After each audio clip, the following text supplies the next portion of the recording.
Por ejemplo, los componentes del bloque constitucional. ¿Qué ha dicho la OIT?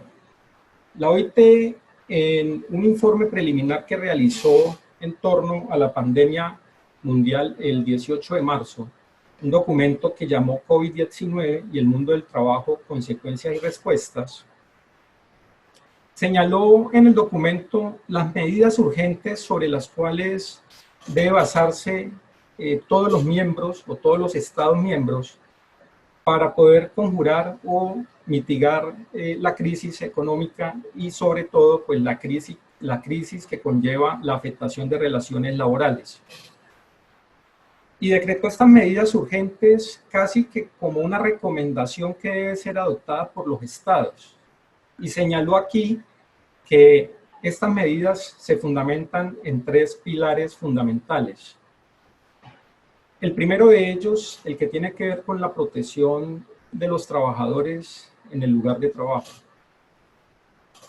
Esto es todo lo que tiene que ver con esa obligación y ese deber legal que tiene el empleador de brindarle protección y seguridad a los trabajadores en sus puestos de trabajo con la finalidad de garantizar su buen estado de salud y garantizarle la seguridad en el desarrollo de sus tareas.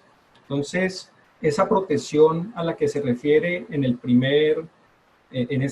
primer pilar, la OIT, tiene que ver con las medidas de protección al trabajador en los puestos de trabajo, la prevención de que el trabajador pueda ser contaminado por el virus, por ejemplo, cómo los trabajadores están abordando esta temática de la prevención. El segundo de los pilares tiene que ver con el fomento de la actividad económica y la demanda de mano de obra.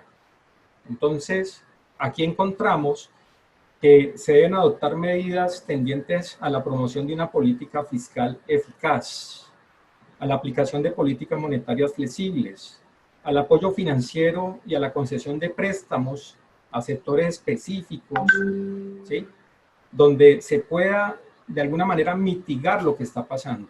Yo ya empecé a leer un poco el chat y ya empiezo a leer preguntas relacionadas, ¿qué va a pasar? ¿Se me va a acabar el flujo de caja? ¿No tengo cómo pagar la nómina?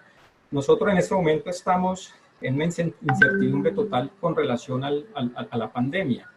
Y es una incertidumbre total porque tengo entendido que en este momento estamos en una fase de mitigación del riesgo, así se llama, donde ya se le perdió la pista a la enfermedad, ¿sí? Hasta hace una semana, pues, la pista de la enfermedad se le podía seguir porque eran más los casos importados, ¿sí? Y era fácil detectar la persona con quien tuvo relación.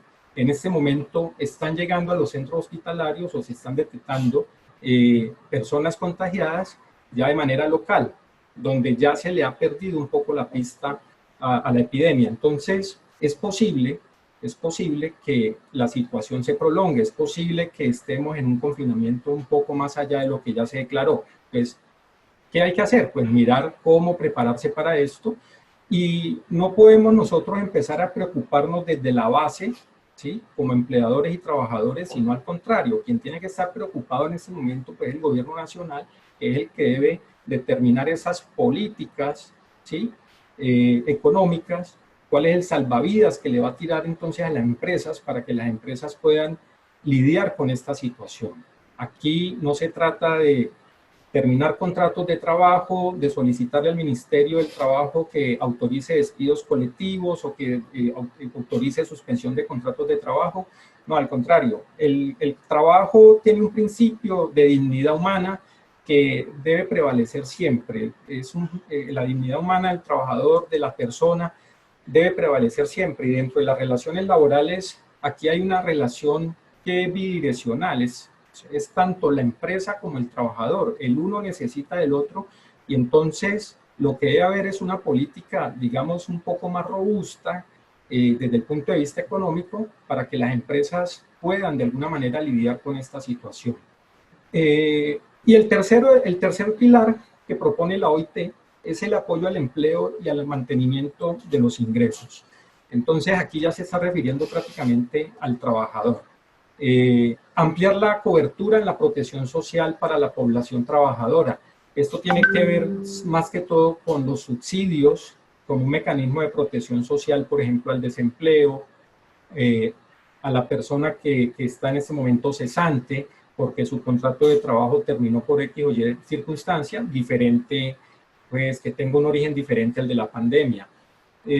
Cómo conservar el empleo por parte de los trabajadores, qué políticas o qué medidas pueden adoptar las empresas para poder de alguna manera conservar el empleo sin necesidad pues de lesionar los derechos mínimos que tiene este trabajador como trabajador. Entonces, flexibilizar, por ejemplo, las jornadas, poder reducir jornadas de horarios de trabajo, buscar mecanismos que permitan de alguna manera matizar la remuneración, que el trabajador de todas maneras se le pueda garantizar ese mínimo vital, pero desde ningún punto de vista la empresa podrá tomar medidas unilaterales. Creo que es el peor error que pudiera cometer una empresa en este momento, porque esto le podría traer unas consecuencias jurídicas muy serias. Y lo otro, pues cómo propender con algunas ayudas financieras para los trabajadores y sobre todo aquellos trabajadores y empresarios pequeños.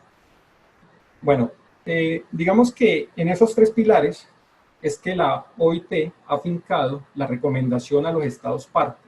Por eso insisto en que cuando tenemos discusión sobre la solución interna, como esto es una situación que es de impacto mundial y que impacta todas las relaciones de trabajo en el mundo, pues yo lo que tengo que mirarlo es también desde el punto de vista supralegal, tengo que salirme de ese bloque de constitucionalidad para poder determinar qué está pasando y qué ha dicho ese máximo organismo también protector del trabajo.